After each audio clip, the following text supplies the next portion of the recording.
Tepat pukul 00, sebuah pesan misterius masuk menghancurkan ilusi pernikahan sempurnaku di usia 25 tahun. Sebuah foto dan kalimat, "Dia tidak sesetia doa-doamu," mengubah suami tercinta menjadi orang asing yang penuh rahasia. Kini aku terjebak dalam teka-teki gelap yang membuatku tak bisa lagi membedakan antara cinta dan pengkhianatan. Akankah aku bertahan, atau justru ikut hancur di dalamnya? Asal mana nih yang nonton? Coba tulis di komentar ya. Jangan lupa subscribe Cerita Dulu. Malam itu, Bandung sedang dipeluk suhu yang jauh lebih dingin dari biasanya, meninggalkan embun yang mulai menebal di jendela besar kamar lantai 2 kami. Aku duduk bersandar di kepala tempat tidur, membiarkan jemariku menelusuri kain pashmina rose gold yang masih melilit rapi di kepalaku, karena aku baru saja menyelesaikan salat malam. Di ruangan yang luas ini, hanya suara detak jam dinding yang terdengar, menciptakan irama monoton yang biasanya menenangkan. Namun entah mengapa malam ini terasa seperti sebuah hitungan mundur menuju sesuatu yang tidak kuketahui. Aku menatap pantulan diriku di cermin besar di depan tempat tidur, melihat seorang wanita berusia 25 tahun yang selama ini selalu percaya bahwa hidupnya adalah definisi dari sebuah keberuntungan yang sempurna. Di sampingku, sisi tempat tidur milik Randy masih kosong dan rapi, tanpa ada tanda-tanda bahwa pemiliknya akan segera pulang untuk mengistirahatkan tubuhnya. Sebagai seorang arsitek yang sedang menangani proyek besar di pusat kota, suamiku memang sering pulang lewat tengah malam, dan aku selalu setia menunggunya dengan segelas teh hangat yang sudah mulai mendingin di atas nakas. Aku mengusap permukaan tunik modern yang kukenakan, merasakan tekstur kain sutra yang lembut di kulitku, sambil sesekali membenahi posisi dudukku agar tetap terlihat anggun meski hanya sendirian di dalam kamar. Ada rasa bangga yang menyelinap setiap kali aku bercermin, karena di usiaku yang masih sangat muda, aku telah memiliki segalanya. Rumah mewah, suami idaman, dan penampilan yang selalu dijaga demi menyenangkan hatinya. Cahaya remang-remang dari lampu tidur berwarna kuning hangat memberikan bayangan panjang yang menari-nari di dinding kamar kami yang bercat abu-abu minimalis. Aku meraih ponselku yang tergeletak di atas bantal, sekadar memeriksa apakah ada pesan singkat dari Randy yang mengatakan bahwa dia sedang dalam perjalanan pulang atau mungkin terjebak macet di daerah Pasteur. Namun, layar ponsel itu masih gelap, hanya menampilkan wallpaper foto pernikahan kami setahun yang lalu, di mana kami berdua tersenyum begitu lebar dengan latar belakang bunga-bunga putih yang segar. Aku menghela napas panjang, mencoba mengusir rasa kantuk yang mulai menyerang, namun hatiku terus saja berdegup kencang tanpa alasan yang jelas, seolah-olah instingku sedang mencoba membisikkan sesuatu yang tidak mampu ditangkap oleh logikaku. Tepat saat jarum jam dinding saling bertindih di angka 12, sebuah getaran pendek terasa di telapak tanganku, diikuti oleh denting notifikasi yang memecah keheningan malam secara tiba-tiba. Jantungku mencelat sesaat, mengira itu adalah pesan dari Randy yang kukira sedang merindukanku atau mengabarkan posisinya saat ini. Namun, saat layar menyala terang, mataku justru menangkap sebuah nomor asing yang tidak tersimpan di daftar kontakku, sebuah deretan angka yang terasa dingin dan mengancam.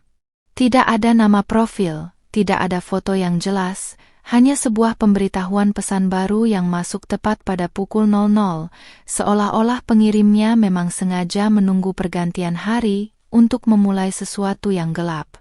Dengan perasaan ragu yang mulai merayapi tengkuku, aku menyentuh layar tersebut untuk membuka pesan yang baru saja masuk, namun jariku tertahan sejenak di udara karena rasa takut yang tiba-tiba muncul. Cahaya dari layar ponsel yang sangat terang menyinari wajahku di tengah kegelapan kamar, membuat mataku sedikit perih, namun rasa penasaran jauh lebih kuat daripada rasa perih itu sendiri. Aku akhirnya memberanikan diri menekan gelembung pesan itu, dan seketika itu juga, duniaku seolah berhenti berputar saat sebuah gambar mulai terunduh dan muncul di hadapanku dengan sangat jelas. Itu adalah sebuah foto, diambil dengan sudut pandang tersembunyi, memperlihatkan sebuah lorong hotel mewah dengan pencahayaan yang remang namun cukup untuk mengenali siapa yang ada di sana. Di dalam foto itu, seorang pria dengan postur tubuh tinggi, bahu lebar, dan kemeja biru navy yang sangat kukenal sedang berdiri membelakangi kamera di depan sebuah pintu kamar hotel yang sedikit terbuka.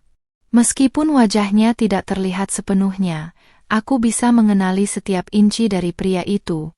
Jam tangan mewah di pergelangan tangan kirinya adalah hadiah ulang tahun dariku, dan potongan rambut undercutnya adalah gaya yang selalu kubantu rapikan setiap pagi. Pria itu adalah Randy, suamiku, pria yang beberapa jam lalu berpamitan padaku untuk lembur di kantor karena ada revisi desain mendesak yang harus diselesaikan sebelum pagi menjelang. Tanganku mulai gemetar hebat, dan ponsel di genggamanku terasa seberat bongkahan batu yang siap menghancurkan apapun yang ada di bawahnya. Belum sempat aku mencerna gambar tersebut, sebuah pesan teks menyusul di bawah foto itu, terdiri dari kalimat pendek yang tajamnya melebihi sembilu yang menyayat kulit. Dia tidak sesetia doa-doamu, tulis si pengirim misterius, kalimat yang langsung membuat dadaku sesak seolah-olah oksigen di dalam kamar ini baru saja dihisap habis oleh kekuatan yang tak terlihat. Aku membaca kalimat itu berulang kali, berharap aku salah membaca atau ini hanyalah lelucon jahat dari seseorang yang iri pada kebahagiaanku. Namun, kenyataan di depan mataku terlalu nyata untuk diabaikan, dan foto itu, foto Randy di hotel saat seharusnya dia berada di kantor, adalah bukti visual yang menghancurkan semua kepercayaan yang telah kubangun selama ini. Aku merasakan air mata mulai menggenang di pelupuk mataku, membuat penglihatanku kabur saat aku mencoba memperbesar foto tersebut untuk mencari detail sekecil apapun yang bisa membuktikan bahwa itu bukan suamiku. Namun, semakin aku melihatnya, semakin aku yakin bahwa pria itu memang benar-benar Randy. Kemeja yang ia kenakan memiliki lipatan kecil di bagian siku yang sangat khas, sebuah detail yang hanya diketahui oleh seorang istri yang selalu menyetrika pakaian suaminya dengan penuh cinta. Rasa mual mulai naik ke kerongkonganku, dan setiap sudut kamar yang tadinya terasa nyaman kini mendadak berubah menjadi mencekam, seolah-olah dinding-dinding ini sedang menertawakan kebodohanku karena telah menjadi wanita yang terlalu percaya. Suara hening yang tadinya menenangkan kini berubah menjadi bising yang menyakitkan di telingaku, bercampur dengan suara detak jantungku yang semakin tak beraturan dan napas yang memburu. Aku mencoba berdiri dari tempat tidur, namun kakiku terasa lemas seperti jelly, membuatku hanya bisa terduduk di tepi kasur sambil memeluk ponsel itu di dadaku dengan erat. Bagaimana mungkin pria yang selalu mencium keningku setiap pagi dan berjanji untuk menjagaku hingga akhir hayat bisa berada di tempat seperti itu di tengah malam? Pertanyaan-pertanyaan pahit mulai bermunculan di kepalaku, menciptakan skenario-skenario mengerikan tentang apa yang terjadi di balik pintu kamar hotel yang terbuka sedikit di dalam foto tersebut. Di tengah kekacauan emosi yang menghantamku, aku menyadari bahwa malam ini bukan lagi malam yang biasa, dan esok pagi tidak akan pernah sama lagi bagi pernikahan kami. Aku menatap lurus ke arah pintu kamar yang masih tertutup rapat, menunggu suara kunci diputar atau langkah kaki Randy di lorong rumah, namun yang kudengar hanyalah keheningan yang semakin menekan. Pesan itu tidak hanya membuatku tak bisa tidur lagi, tetapi juga telah membakar habis ilusi tentang kesempurnaan hidup yang selama ini kubanggakan di depan semua orang. Dengan sisa tenaga yang kumiliki, aku mengusap air mata yang jatuh ke pipiku, dan di balik rasa sakit yang teramat sangat, sebuah tekad mulai muncul di dalam mataku yang kini menatap tajam ke arah kegelapan. Cahaya fajar mulai menyelinap di sela-sela gorden abu-abu kamar kami, namun mataku sama sekali belum terpejam sejak denting pesan itu merusak segalanya. Aku masih duduk di posisi yang sama, dengan ponsel yang kini terasa panas di genggamanku, seolah benda itu menyimpan api yang siap membakar seluruh waras yang tersisa. Tubuhku yang biasanya terasa bugar dan proporsional kini terasa kaku dan berat, seolah setiap inci ototku menolak untuk menerima kenyataan pahit yang tersaji di layar digital. Aku mendengar suara deru mesin mobil yang sangat kukenal memasuki halaman rumah, memecah keheningan pagi Bandung yang dingin, dan seketika jantungku berdegup kencang hingga terasa menyakitkan di balik tulang rusukku. Itu adalah suara mobil Randy, pria yang dalam foto itu berdiri di depan pintu hotel, kini kembali ke rumah yang seharusnya menjadi tempat paling suci bagi kami berdua. Aku segera beranjak, merapikan pashmina rose goldku yang sedikit berantakan dan menghapus sisa air mata yang mengering di pipi dengan gerakan cepat dan kasar. Aku tidak ingin terlihat hancur, tidak di depannya, tidak sebelum aku tahu pasti apa yang sebenarnya terjadi di balik pengkhianatan yang baru saja terendus ini. Suara pintu depan yang terbuka diikuti langkah kaki yang berat terdengar menaiki tangga, menciptakan irama yang biasanya membuatku merasa aman, namun kini terdengar seperti langkah pemangsa yang mendekat. Aku berdiri di tengah kamar, mengatur napas agar tidak terdengar memburu, dan mencoba memasang wajah sedatar mungkin saat gagang pintu kamar kami perlahan berputar. Sosok pria tinggi dengan bahu lebar itu muncul di ambang pintu, wajahnya tampak lelah namun masih menyisakan ketampanan yang selalu membuatku jatuh cinta setiap hari. "Sayang, kamu sudah bangun?" "Maaf ya, Mas baru pulang, revisinya benar-benar menyita waktu sampai pagi begini," ucap Randy dengan suara baritonnya yang lembut, sambil berjalan mendekat ke arahku. Aku terpaku, menatap kemeja biru navy yang ia kenakan, kemeja yang sama persis dengan yang ada di foto misterius itu, kini terlihat sedikit kusut di bagian punggungnya. Bau parfum maskulinnya yang bercampur dengan aroma kopi dan sedikit aroma asing yang tak bisa kudefinisikan menyeruak masuk ke indera penciumanku, membuat rasa mual kembali naik ke kerongkongan. Ia mencoba meraih pundakku untuk memberikan kecupan singkat di kening, sebuah ritual pagi yang biasanya sangat kunantikan, namun kali ini aku secara refleks sedikit memundurkan tubuhku. Ada kilatan bingung di matanya yang tajam saat ia menyadari penolakanku, namun ia segera menutupinya dengan senyum tipis yang terasa sangat palsu di mataku. Aku menatap tajam ke arah matanya, mencoba mencari celah kebohongan atau rasa bersalah yang mungkin tersembunyi di balik manik mata hitamnya yang dalam itu. "Lembur di kantor atau di tempat lain, Mas? Kok kelihatannya capek sekali sampai bajumu sekusut itu?" tanyaku dengan nada suara yang kuusahakan tetap tenang namun mengandung sindiran yang tajam. Randy sempat terdiam selama beberapa detik. Tangannya yang tadi ingin menyentuhku kini beralih merapikan kerah kemejanya sendiri, sebuah gerak-gerik kegugupan yang baru kusadari sekarang. Ia tertawa kecil, tawa yang terdengar dipaksakan, lalu berkata bahwa ia harus bolak-balik ke ruang cetak dan berdiskusi panas dengan klien hingga lupa waktu dan penampilan. Kebohongan itu meluncur begitu mulus dari bibirnya, membuatku menyadari betapa hebatnya ia bermain peran selama ini di hadapanku yang terlalu naif. Tanpa berkata apa-apa lagi, aku berjalan melewatinya menuju kamar mandi, ingin membasuh wajahku dengan air dingin agar bisa berpikir lebih jernih dan logis. Di dalam kamar mandi, aku menatap pantulan wajahku di cermin. Kulitku yang putih bersih tampak pucat, dan mataku yang biasanya berbinar kini terlihat gelap dengan kantung mata yang mulai muncul. Aku bertanya-tanya dalam hati, kurang cantikkah aku? Kurang maniskah pelayananku sebagai istri, hingga ia harus mencari kehangatan di kamar hotel yang dingin itu? Aku tahu bentuk tubuhku tetap terjaga. Aku selalu menjaga kehormatanku dengan hijab ini, namun ternyata semua itu tidak menjamin kesetiaan seorang pria yang sudah dikuasai oleh nafsu.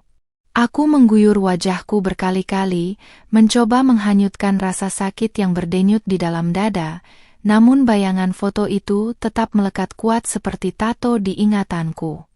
Saat aku keluar dari kamar mandi, Aku melihat Randy sudah melepaskan kemejanya dan melemparkannya begitu saja ke atas keranjang pakaian kotor sebelum ia masuk ke ruang shower. Dengan tangan gemetar, aku mendekati keranjang itu dan meraih kemeja biru navy tersebut, mencari bukti fisik yang bisa menguatkan kecurigaanku lebih jauh lagi. Aku mengendus bagian kerah dan pundaknya, dan jantungku seolah berhenti berdetak saat mencium aroma parfum wanita yang sangat menyengat, aroma floral yang manis namun memuakkan. Bukan aroma parfumku, melainkan aroma asing yang menandakan bahwa ada tubuh wanita lain yang sempat bersandar cukup lama di sana, mungkin saat mereka berada di hotel itu. Rasa sakitnya kini bukan lagi seperti sayatan sembilu, melainkan seperti ditusuk ribuan jarum panas yang menembus jantungku secara bersamaan hingga aku hampir jatuh terduduk. Aku segera merogoh saku celana bahannya yang masih tergeletak di lantai, berharap menemukan sesuatu yang lebih konkret daripada sekadar aroma parfum yang bisa saja ia bantah sebagai bau di lift atau kantor. Di dalam saku kecilnya, jemariku menyentuh secarik kertas kecil yang terlipat rapi, dan saat kubuka, itu adalah struk pembayaran sebuah restoran mewah tertanggal malam tadi pukul 9. Restoran itu berada di dalam hotel yang sama dengan yang ada di foto, hotel bintang 5 yang jaraknya cukup jauh dari kantor arsitek tempatnya bekerja. Namanya tertera jelas di sana, memesan 2 porsi makan malam romantis dan sebotol minuman mahal yang tidak mungkin diminum sendirian saat sedang lembur revisi desain. Bukti ini sudah lebih dari cukup untuk meruntuhkan tembok pertahananku, membuatku merasa seperti orang paling bodoh di dunia ini yang telah memberikan seluruh cintanya pada seorang penipu. Aku mendengar suara kucuran air dari shower berhenti, menandakan bahwa ia akan segera keluar dan aku harus segera menyembunyikan semua bukti ini agar ia tidak curiga. Aku memasukkan kembali kemeja dan celananya ke keranjang, lalu menyelipkan struk itu ke dalam saku tunikku dengan gerakan yang sangat hati-hati dan cepat. Aku kembali duduk di meja rias, berpura-pura memakai krim wajah, meskipun tanganku bergetar hebat hingga hampir menjatuhkan botol kecil di hadapanku. Randy keluar hanya dengan handuk yang melilit pinggangnya, memamerkan postur tubuh atletisnya yang biasanya kubanggakan, namun kini hanya menimbulkan rasa muak yang mendalam di benakku. Ia bersiul kecil, seolah-olah tidak ada beban dosa yang baru saja ia bawa pulang ke rumah ini, seolah-olah pengkhianatannya adalah hal biasa yang bisa ia tutupi dengan senyuman. Sayang, hari ini ada rencana kemana? Mas mau tidur sebentar, nanti siang ada janji temu lagi dengan klien di luar kota, katanya sambil merebahkan diri di kasur yang baru saja kutinggalkan. Aku hanya mengangguk tanpa menoleh. Tidak sanggup melihat wajahnya yang tenang itu, karena takut aku akan meledak dan meneriakkan semua amarahku sekarang juga.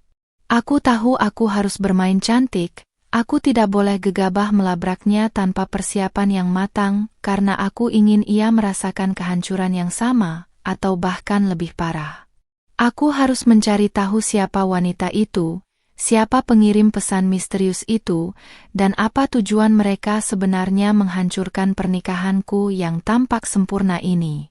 Di usia 25 tahun, aku baru saja mendapat pelajaran paling berharga sekaligus paling menyakitkan, bahwa musuh terbesar terkadang adalah orang yang paling sering kita doakan keselamatannya.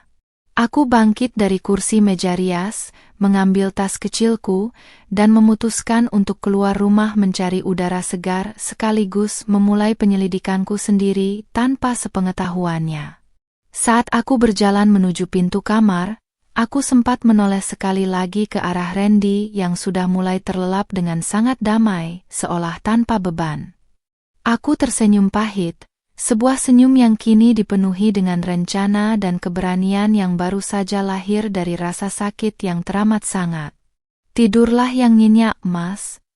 Karena setelah ini, tidak akan ada lagi malam yang tenang untukmu, bisikku pelan dalam hati sebelum menutup pintu kamar dengan sangat rapat.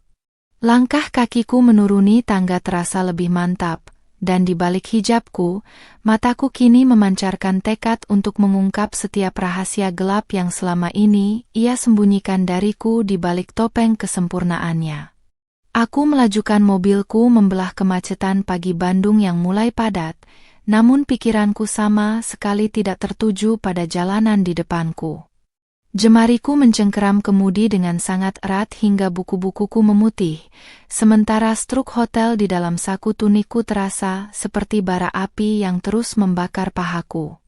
Aku memutuskan untuk menepi di sebuah kedai kopi kecil yang cukup jauh dari lingkungan perumahan kami, sebuah tempat di mana tidak ada satupun teman atau kolega Randy yang akan mengenaliku.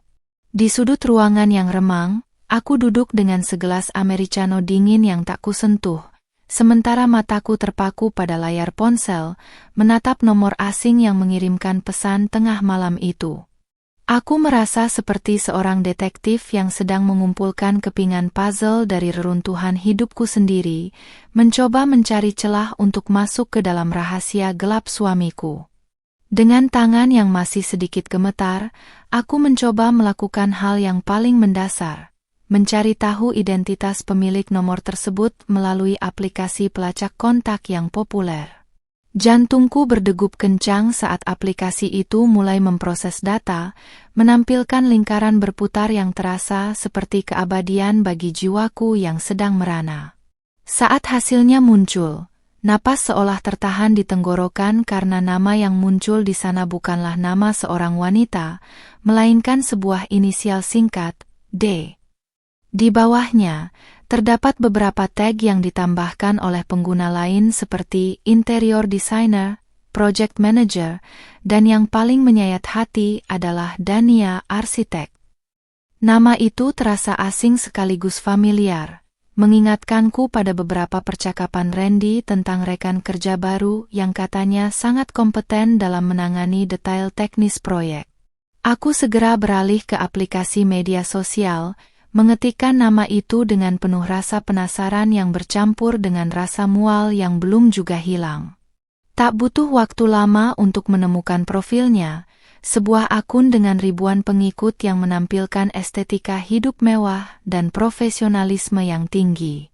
Di sana, aku melihat foto seorang wanita Indonesia berusia 26 tahun dengan kecantikan yang tajam dan sorot mata yang dingin namun memikat.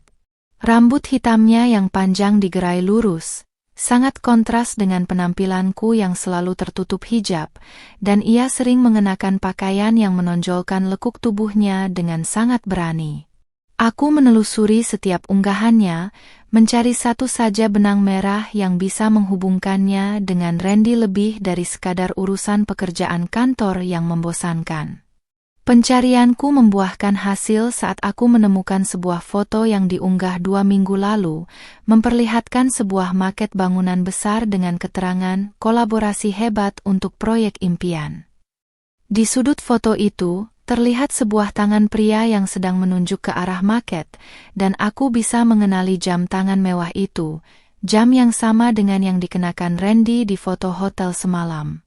Hatiku mencelos melihat betapa dekatnya mereka dalam foto tersebut, meski hanya sekadar tangan yang tertangkap kamera, namun aura kebersamaan itu terasa sangat nyata. Aku mulai merasa bahwa pesan misterius semalam mungkin bukan dikirim oleh orang asing yang ingin menolongku, melainkan oleh seseorang yang ingin aku tahu bahwa aku sedang dikhianati. Apakah Dania sendiri yang mengirimkannya untuk memancingku keluar? Atau ada orang lain yang mengetahui hubungan gelap mereka dan merasa kasihan padaku? Aku menyesap kopi pahitku, mencoba menenangkan gemuruh di dada agar aku bisa berpikir lebih taktis dan tidak hanya terbawa oleh emosi yang meledak-ledak. Aku menyadari bahwa Nismara yang naif telah mati semalam, digantikan oleh wanita yang kini dipenuhi kecurigaan dan keinginan untuk mengungkap kebenaran setuntas-tuntasnya. Aku kembali membuka pesan singkat dari nomor asing itu, memperhatikan detail kecil pada foto hotel yang dikirimkan, lalu membandingkannya dengan unggahan cerita di profil Dania. Benar saja, di arsip cerita Dania semalam, ia mengunggah sebuah gelas wine dengan latar belakang interior kamar hotel yang memiliki desain lampu gantung yang identik dengan foto yang kuterima.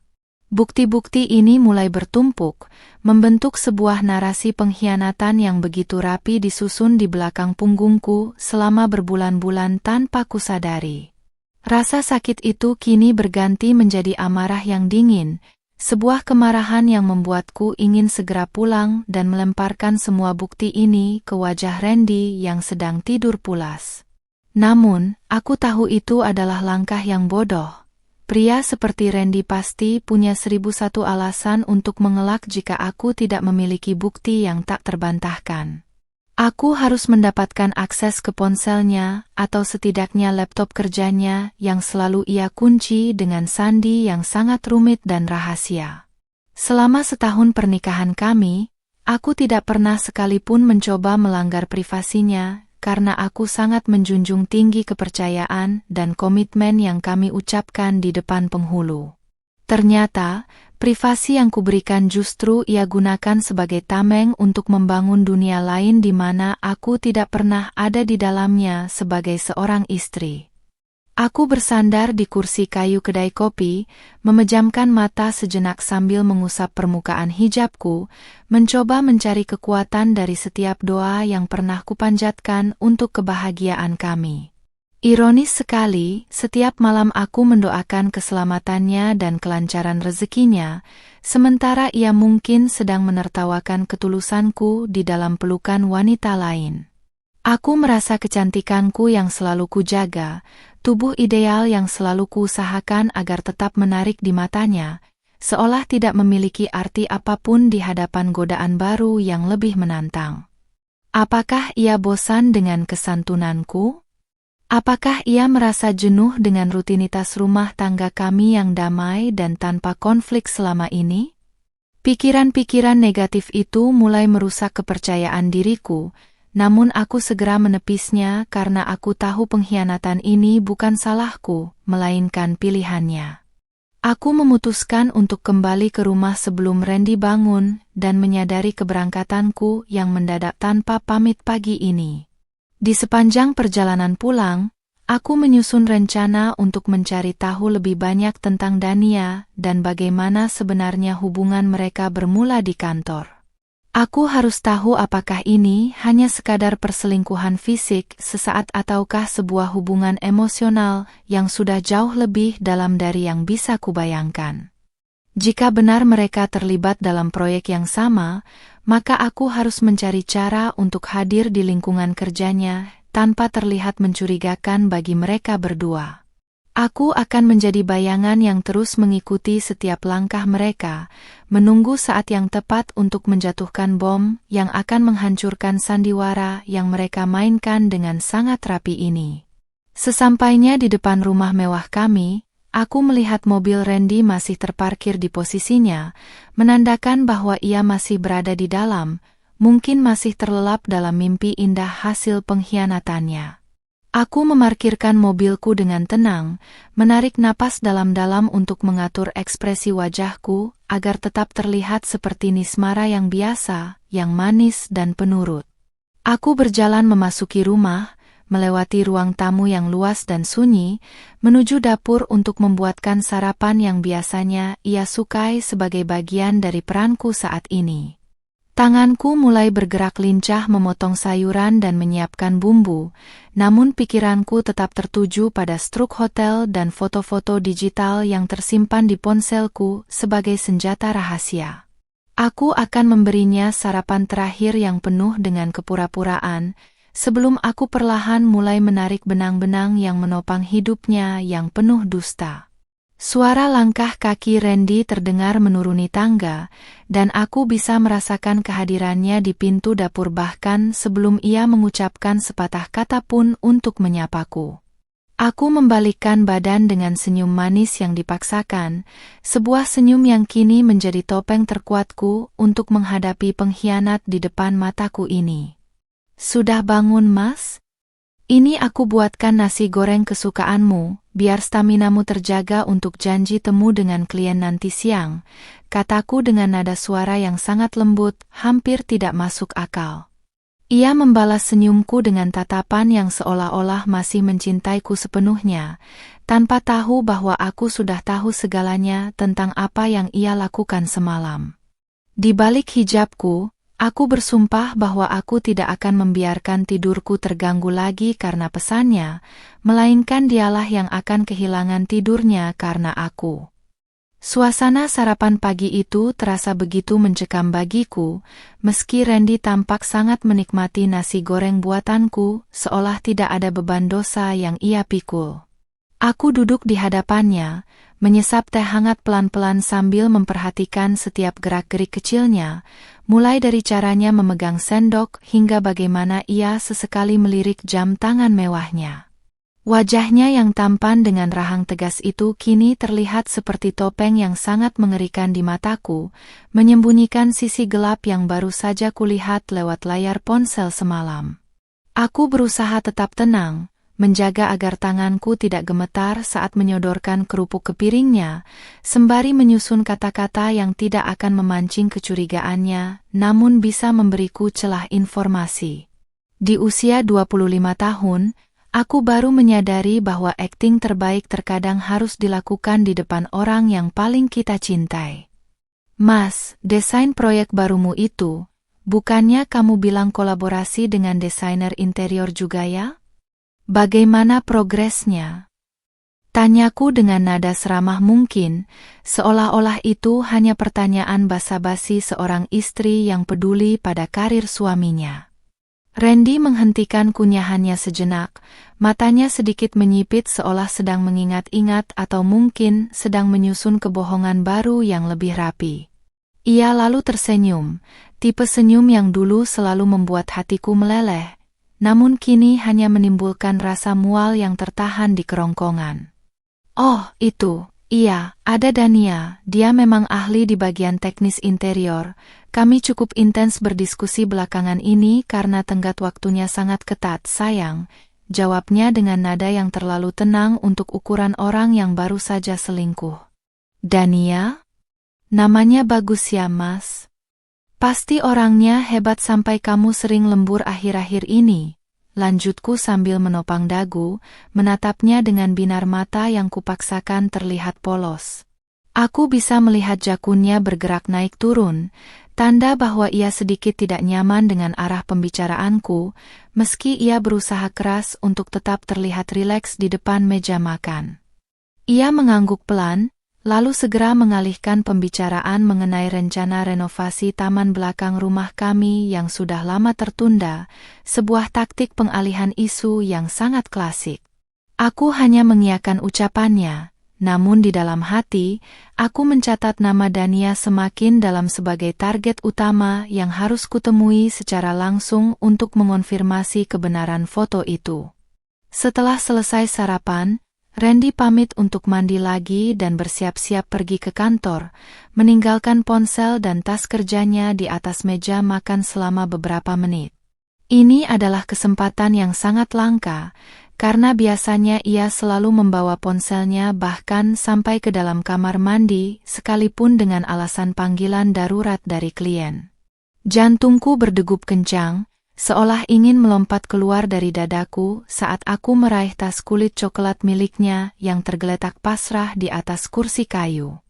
Aku menoleh ke arah tangga, memastikan suara kucuran air shower masih terdengar deras dari lantai atas, menandakan bahwa aku memiliki waktu sekitar 5 hingga 10 menit untuk beraksi.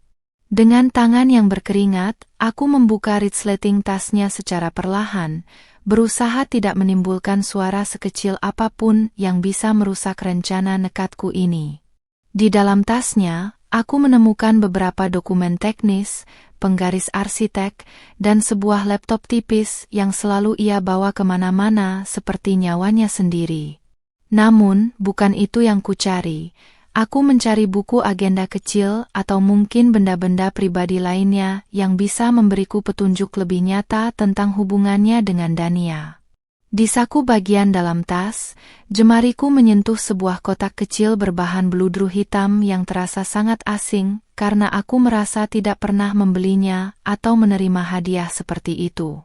Dengan perasaan was-was, Aku membuka kotak itu dan seketika napas seolah berhenti di tenggorokan saat melihat seuntai kalung emas putih dengan liontin berbentuk inisial huruf D.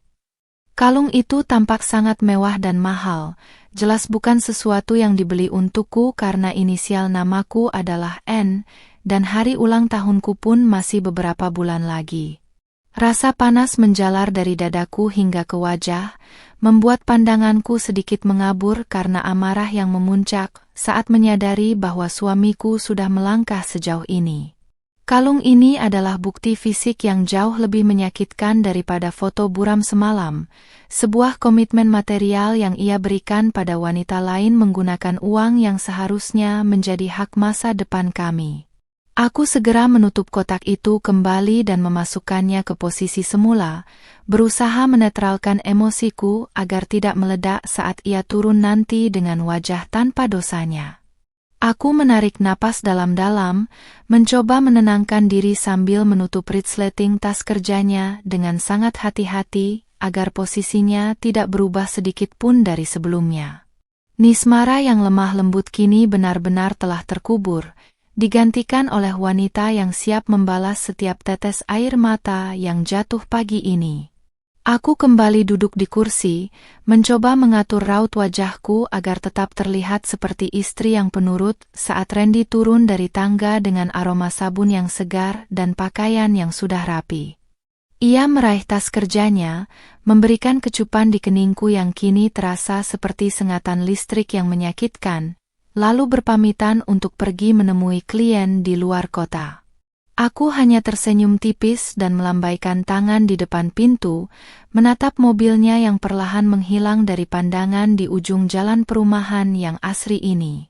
Begitu ia pergi, aku segera berlari masuk ke dalam rumah, mengunci semua pintu, dan jatuh terduduk di lantai ruang tamu yang dingin sambil terisak tanpa suara.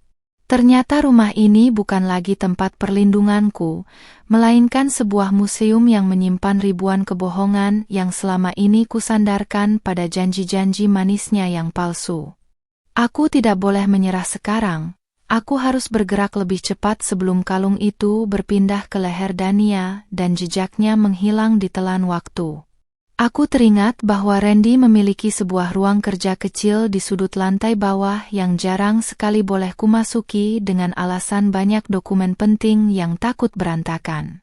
Dengan kunci cadangan yang kupunya secara rahasia, aku mencoba membuka pintu kayu jati tersebut yang selama ini menjadi area terlarang bagiku sebagai seorang istri. Udara di dalam ruangan itu terasa apek dan penuh dengan aroma kertas tua, namun mataku segera tertuju pada sebuah laci meja yang tampak sedikit terbuka seolah baru saja digunakan. Aku mulai menggeledah isi laci tersebut, menemukan beberapa kartu nama, nota-nota pengeluaran yang mencurigakan, dan sebuah kunci akses apartemen di kawasan Dago yang tidak pernah ia ceritakan padaku. Kunci akses apartemen itu menjadi kepingan puzzle berikutnya yang membuat gambaran pengkhianatannya semakin lengkap dan mengerikan di kepalaku. Apakah selama ini ia memiliki tempat tinggal kedua untuk menghabiskan waktu bersama wanita itu saat ia beralasan sedang lembur atau dinas luar kota? Aku memotret kunci tersebut beserta nomor unit yang tertera di sana, sebagai persiapan jika suatu saat aku harus mendatanginya dan melabrak mereka secara langsung di sarang mereka. Di usia 25 tahun, aku merasa telah menua puluhan tahun hanya dalam waktu satu malam, dipaksa dewasa oleh kenyataan bahwa kesetiaan adalah barang mewah yang tak semua orang mampu membelinya. Aku menutup laci itu kembali, merapikan ruangan seperti semula, dan melangkah keluar dengan tatapan mata yang kini lebih dingin daripada es di kutub utara. Aku berdiri di depan cermin besar di lorong rumah, membenahi hijab rose goldku dan memastikan penampilanku tetap terlihat sempurna meski hatiku sudah hancur berkeping-keping. Aku tahu bahwa pertempuran ini baru saja dimulai, dan aku tidak akan menjadi pihak yang kalah hanya karena aku seorang wanita yang lembut. Aku adalah Nismara, istri sah yang memiliki hak atas martabat dan harga dirinya, dan aku akan memastikan bahwa setiap kebohongan yang ia bangun akan runtuh tepat di hadapannya. Pesan misterius tengah malam itu memang membuatku tak bisa tidur, tapi pesan itu juga telah membangkitkan singa yang selama ini tertidur di dalam diriku untuk memperjuangkan keadilan. Dengan kunci akses di tanganku dan struk hotel di sakuku, aku siap untuk melangkah ke babak selanjutnya dari drama kehidupan yang ia tulis sendiri dengan tinta pengkhianatan. Mobilku melaju membelah jalanan Bandung yang menanjak menuju kawasan dataran tinggi, tempat sebuah kedai kopi tua dengan arsitektur kolonial berdiri tersembunyi di balik pepohonan pinus. Aku telah mengatur janji temu melalui pesan singkat dengan seseorang yang identitasnya kudapatkan dari tumpukan kartu nama di laci meja kerja suamiku tadi pagi.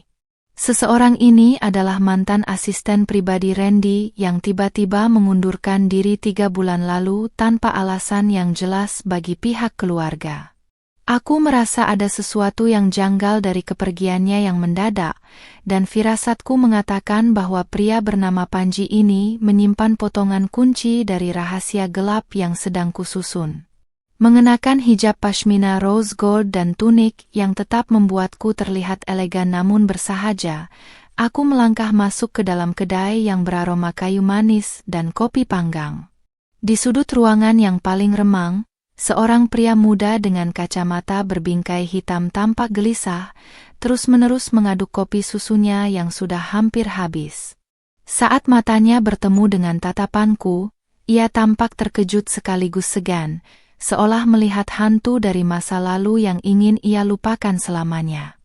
Aku duduk di hadapannya dengan punggung tegak, mencoba menampilkan ketenangan seorang istri yang berwibawa meski jantungku berdegup kencang menghantam dinding dada. Terima kasih sudah mau datang, Panji. Aku tahu ini mendadak, tapi aku butuh kejujuranmu yang selama ini mungkin tertahan karena rasa sungkan, ucapku dengan nada suara yang lembut namun penuh penekanan. Ia menunduk dalam, jemarinya yang gemetar mempermainkan pinggiran meja kayu tua yang permukaannya sudah mulai terkelupas dimakan usia. Panji menghela napas panjang, sebuah helaan napas yang syarat akan beban rahasia yang telah lama ia pikul sendirian di balik loyalitasnya pada Randy. Ibu Nismara, saya minta maaf jika apa yang saya katakan nanti akan melukai hati ibu, tapi saya tidak tahan lagi melihat ibu terus dibohongi, katanya dengan suara parau yang hampir tenggelam oleh suara musik jazz klasik di latar belakang. Ia mulai bercerita tentang bagaimana lingkungan kantor suamiku berubah sejak kehadiran Dania sebagai konsultan interior untuk proyek-proyek besar mereka.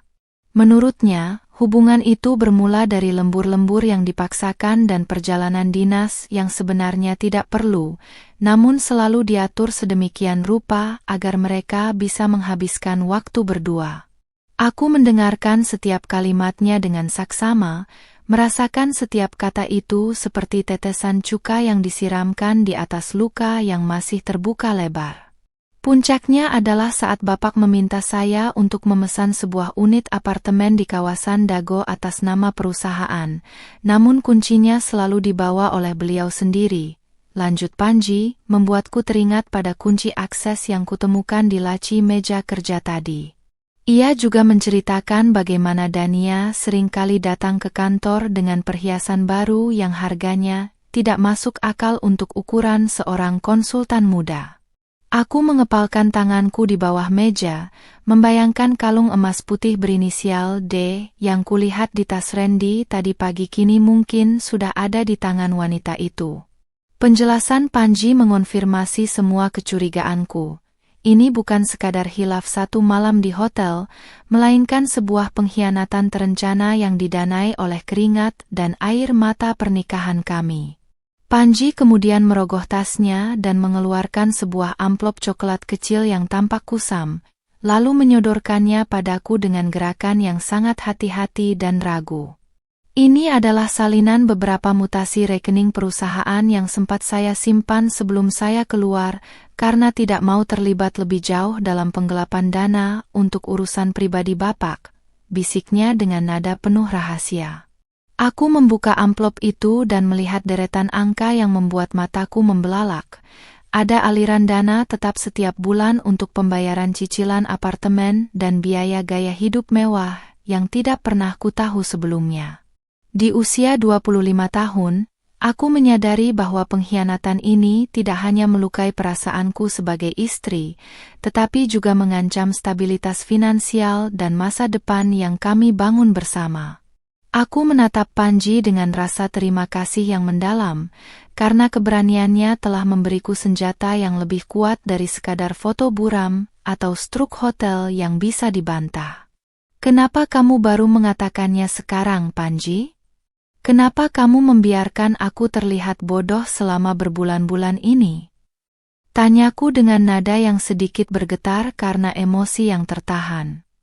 Panji menatapku dengan tatapan kasihan, lalu menjelaskan bahwa ia diancam akan diputus kontraknya dan dicemarkan namanya di dunia arsitektur jika ia berani bicara pada siapapun. Randy ternyata bukan hanya seorang penipu ulung di rumah, tetapi juga seorang manipulator yang dingin di tempat kerja, menggunakan kekuasaannya untuk menutupi jejak-jejak busuknya. Aku merasa seolah baru saja mengenal sisi monster dari pria yang selama ini kupanggil dengan sebutan Mas dengan penuh rasa hormat. Pertemuan di kedai kopi tua itu berakhir dengan kesepakatan bahwa Panji akan membantuku jika suatu saat masalah ini harus dibawa ke jalur hukum atau konfrontasi terbuka. Aku keluar dari kedai kopi dengan langkah yang jauh lebih berat, namun pikiranku terasa sangat tajam seperti pisau yang baru saja diasah dengan batu kejujuran. Udara pegunungan yang dingin menerpa wajahku, namun rasa panas di dadaku tidak juga kunjung padam, justru semakin membara menjadi api dendam yang terkendali. Aku kembali ke mobil, meletakkan amplop coklat itu di laci dashboard, dan menatap pantulan diriku di spion tengah. Wanita berhijab yang manis ini kini memiliki rahasia yang jauh lebih mematikan daripada suaminya. Aku tidak akan menangis lagi di lantai rumah yang sunyi, karena sekarang aku tahu persis di mana letak kelemahan pria yang telah menghancurkan kepercayaanku itu. Aku melajukan mobil kembali ke pusat kota. Tujuanku berikutnya adalah apartemen di kawasan Dago yang kuncinya sudah kupotret dan lokasinya sudah kupastikan dari cerita Panji. Aku perlu melihat dengan mata kepalaku sendiri bagaimana mereka membangun istana pasir di atas penderitaanku, sebelum aku memutuskan kapan waktu yang tepat untuk meruntuhkannya. Setiap tikungan jalan di Bandung kini terasa seperti labirin yang harus kulewati satu persatu untuk mencapai inti dari kebenaran yang paling pahit sekalipun. Aku tidak peduli jika harus menanggung malu karena suamiku berselingkuh. Yang kupedulikan adalah bagaimana aku bisa keluar dari lubang hitam ini dengan kepala tegak dan harga diri yang utuh. Di usiaku yang masih muda ini, aku dipaksa untuk belajar bahwa cinta yang buta hanya akan membawamu menuju jurang kehancuran yang sangat dalam. Selama perjalanan, aku terus memikirkan siapa sebenarnya pengirim pesan misterius pukul 00 itu. Apakah Panji atau mungkin ada orang lain lagi yang ingin melihat Randy hancur? Jika Panji sudah keluar 3 bulan lalu, kecil kemungkinan dia yang mengirim pesan itu tepat pada saat Randy berada di hotel semalam. Ada sosok lain yang sedang mengawasiku, atau mungkin mengawasi mereka berdua, dan sosok itu bergerak dalam kegelapan seperti bayangan yang sulit ditangkap. Aku merasa seperti sedang berada di tengah papan catur raksasa, di mana setiap langkahku diawasi oleh lawan yang belum menampakkan wajahnya secara terang-terangan. Namun, aku tidak takut, karena bagi seorang wanita yang sudah kehilangan segalanya dalam hal kepercayaan, tidak ada lagi yang perlu dikhawatirkan selain kegagalan untuk membalas budi. Aku memarkirkan mobil di area parkir apartemen mewah yang menjulang tinggi dengan fasad kaca yang memantulkan cahaya matahari sore yang mulai meredup di ufuk barat. Jantungku berdetak dengan irama yang tenang namun pasti, sebuah ketenangan yang muncul sesaat sebelum badai besar meluluhlantakkan apapun yang dilewatinya. Aku meraba saku tunikku, memastikan struk hotel dan ponselku berada di sana, siap untuk mengabadikan apapun yang akan kutemukan di atas sana. Di balik hijab rose gold yang melilit rapi, aku tersenyum tipis, sebuah senyuman yang mengandung janji pembalasan yang manis dan terukur bagi siapapun yang telah mengkhianatiku. Langkah kaki pertama yang kuambil menuju lobi apartemen adalah langkah pertama menuju pembebasanku dari belenggu kebohongan yang selama ini menyekap jiwaku. Aku berdiri di depan pintu unit apartemen nomor 1208 dengan jantung yang berdegup kencang, seolah-olah seluruh tubuhku bergetar karena amarah yang berusaha kuredam. Di tanganku, ponsel sudah dalam mode kamera, siap menangkap bukti apapun yang bisa kualihkan menjadi senjata pemungkas untuk menghancurkan kebohongan Randy. Koridor apartemen mewah ini terasa sangat dingin dan sunyi. Hanya ada suara dengung pendingin ruangan yang seolah mengejek keberadaanku sebagai istri sah yang datang mengemis kebenaran. Aku menarik napas panjang, membenahi letak pashmina rose goldku yang sedikit miring, lalu memberanikan diri menekan bel pintu dengan ujung jariku yang dingin. Tidak ada jawaban untuk beberapa saat, hanya keheningan yang menyesakkan, sebelum akhirnya terdengar suara langkah kaki ringan dari balik pintu kayu jati yang kokoh itu. Pintu terbuka perlahan, dan sosok wanita yang kulihat di media sosial itu kini berdiri tepat di hadapanku, mengenakan sil robe berwarna hitam yang sangat kontras dengan kulit kuning langsatnya. Dania menatapku dengan tatapan yang awalnya terkejut, namun dengan cepat berubah menjadi tatapan dingin dan meremehkan, seolah aku hanyalah gangguan kecil di hari indahnya. Ia tidak tampak merasa bersalah sedikit pun, justru ia menyandarkan tubuhnya di bingkai pintu dengan gaya yang sangat provokatif, menonjolkan lekuk tubuhnya yang selama ini dipuja-puja Randy. Oh, jadi ini Nismara? Istri yang selalu diceritakan Randy sebagai wanita paling sabar sedunia itu. Tanyanya dengan nada suara yang tajam dan penuh sarkasme. Kalimatnya terasa seperti tamparan keras di wajahku, meruntuhkan sisa-sisa martabat yang kucoba pertahankan di depan selingkuhan suamiku sendiri.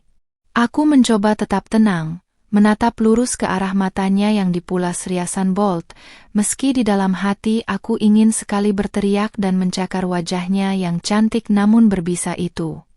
Aku tidak kesini untuk mendengar bualanmu, Dania. Aku kesini untuk mengambil kembali apa yang seharusnya menjadi hakku dan memberitahumu bahwa permainan kalian sudah selesai, ucapku dengan suara yang kukontrol agar tetap rendah namun berwibawa. Aku bisa melihat kalung emas putih dengan liontin inisial D itu melingkar di leher jenjangnya, berkilau di bawah lampu lorong apartemen, seolah memamerkan pengkhianatan Randy secara langsung. Rasa panas menjalar di dadaku saat menyadari bahwa suamiku benar-benar memberikan hadiah mewah itu padanya tepat setelah ia membelinya dengan uang keluarga kami. Dania tertawa kecil, tawa yang terdengar sangat memuakkan di telingaku, lalu ia melipat tangan di depan dada seolah menantangku untuk melakukan hal yang lebih jauh lagi. Hakmu? Randy tidak pernah merasa memiliki hak atau kewajiban apapun padamu selain sandiwara di depan orang tuamu, Nismara. Dia butuh wanita yang bisa mengimbangi ambisinya, bukan sekadar pajangan berhijab yang hanya tahu cara memasak nasi goreng, ejeknya dengan kata-kata yang dirancang khusus untuk menghancurkan kepercayaan diriku. Aku merasa duniaku seolah berputar, namun aku menolak untuk terlihat lemah di hadapannya. Aku adalah wanita berusia 25 tahun yang telah dikhianati, tapi aku bukan wanita yang bisa diinjak-injak begitu saja. Aku segera mengangkat ponselku dan memotret wajahnya serta kalung itu, mengabaikan protesnya yang mulai terdengar panik saat ia menyadari aku sedang mengumpulkan bukti. Foto ini, kalung itu, dan semua mutasi rekening perusahaan yang kukantongi akan menjadi tiket masukmu ke ruang pengadilan, Dania, ancamku dengan nada yang sangat dingin hingga ia terdiam sejenak. Aku bisa melihat topeng kepercayaan dirinya mulai retak, digantikan oleh gurat kecemasan yang coba ia sembunyikan dengan kembali masuk ke dalam apartemen dan mencoba menutup pintu. Namun, aku menahan pintu itu dengan kakiku, tidak membiarkannya lolos begitu saja sebelum aku menyampaikan pesan terakhir yang sudah kusiapkan sejak dari kedai kopi tadi. Aku ingin ia tahu bahwa aku bukan hanya sekadar pajangan berhijab, melainkan badai yang siap meluluhlantakkan karir dan reputasi yang selama ini ia bangun dengan penuh ambisi. Tiba-tiba, suara bariton yang sangat kukenal terdengar dari dalam unit apartemen, memanggil nama Dania dengan nada yang sangat santai dan intim, membuat seluruh tubuhku membeku seketika. Itu suara Randy, pria yang tadi pagi berpamitan untuk pergi menemui klien di luar kota, ternyata sedang berada di sini, di sarang pengkhianatannya sendiri. Ia muncul di belakang Dania dengan hanya mengenakan celana kain dan kaos dalam putih, menampakkan wajah yang semula ceria namun langsung berubah pucat pasi saat melihatku berdiri di ambang pintu.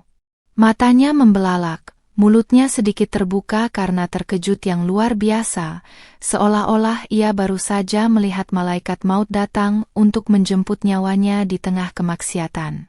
Keheningan yang tercipta di antara kami bertiga terasa begitu berat, hingga aku bisa mendengar detak jantungku sendiri yang berpacu liar karena amarah.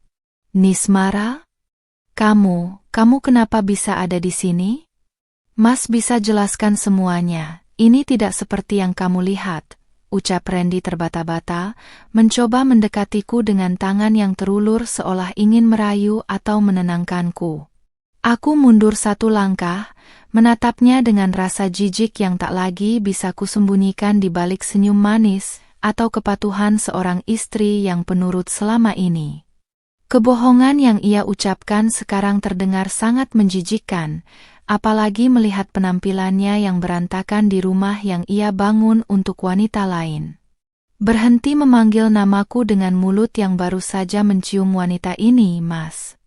Penjelasanmu tidak akan pernah bisa menghapus fakta bahwa kamu telah membangun neraka di atas pernikahan kita, teriakku dengan suara yang bergetar karena emosi yang akhirnya pecah juga.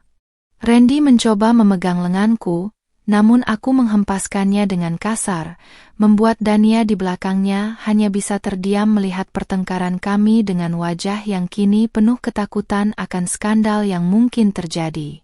Aku mengeluarkan struk hotel dan amplop coklat dari panji, lalu melemparkannya ke lantai di depan kaki mereka berdua sebagai simbol berakhirnya pengabdianku yang buta. Kamu bilang kamu lembur? Kamu bilang kamu sibuk dengan proyek besar? Ternyata proyek besarmu adalah mengkhianati istrimu sendiri dan mencuri uang perusahaan untuk membiayai wanita ini. Bentakku lagi, membuat beberapa penghuni apartemen lain mulai mengintip keluar karena keributan yang kubuat. Aku tidak peduli lagi dengan rasa malu, biarlah semua orang tahu siapa sebenarnya arsitek hebat yang mereka puja-puja selama ini sebagai pria idaman. Wajah Randy yang tadi pucat kini berubah menjadi merah padam karena malu dan marah yang bercampur aduk, sementara tangannya mengepal erat di sisi tubuhnya, seolah menahan diri agar tidak meledak di depan umum. Ia mencoba menutup pintu apartemen agar keributan kami tidak semakin meluas, namun aku tetap berdiri tegak menantangnya dengan tatapan mata yang tajam dan dingin. Di usia 25 tahun, aku merasa telah kehilangan segalanya, namun di saat yang sama aku merasa mendapatkan kembali harga diriku yang selama ini terkubur di balik hijab dan kesantunanku. Aku tidak akan membiarkan mereka menang, tidak setelah apa yang mereka lakukan padaku di tengah malam yang seharusnya menjadi waktu bagi doa-doa suci untuk kebahagiaan kami. Aku membalikkan badan dan berjalan menjauh dari unit apartemen itu, tanpa menoleh sedikit pun ke arah mereka, meski aku mendengar Randy meneriakkan namaku berkali-kali untuk memintaku kembali. Langkah kakiku di koridor terasa lebih ringan, meski air mata mulai jatuh membasahi pipiku di balik hijab yang tetap terpasang rapi di kepalaku. Aku menuju lift dengan kepala tegak, menyadari bahwa topeng kesempurnaan Randy telah hancur berkeping-keping dan tidak akan pernah bisa ia rekatkan kembali seperti semula. Pesan misterius itu benar-benar telah mengubah hidupku, memberiku keberanian untuk menghancurkan ilusi dan menghadapi kenyataan pahit demi masa depanku yang lebih jujur. Di dalam lift yang bergerak turun, aku berjanji pada diriku sendiri bahwa ini adalah akhir dari masa laluku yang naif dan awal dari pembalasanku yang sesungguhnya. Mobilku melaju menembus guyuran hujan deras yang tiba-tiba mengguyur Bandung, seolah langit pun ikut memuntahkan kemarahan yang sejak tadi kupendam di dada. Aku menyetir dengan pandangan yang sesekali kabur oleh air mata, namun tanganku tetap kokoh mencengkeram kemudi, menolak untuk menyerah pada rasa sakit ini. Di usia 25 tahun, aku merasa baru saja melewati medan perang paling berdarah dalam hidupku, melihat suamiku sendiri bersanding dengan wanita lain di sarang pengkhianatan mereka. Hijab pashmina rose gold yang kukenakan kini terasa sedikit lembab karena keringat dingin, namun aku terus memacu kendaraan menuju rumah kami yang kini terasa seperti monumen kebohongan.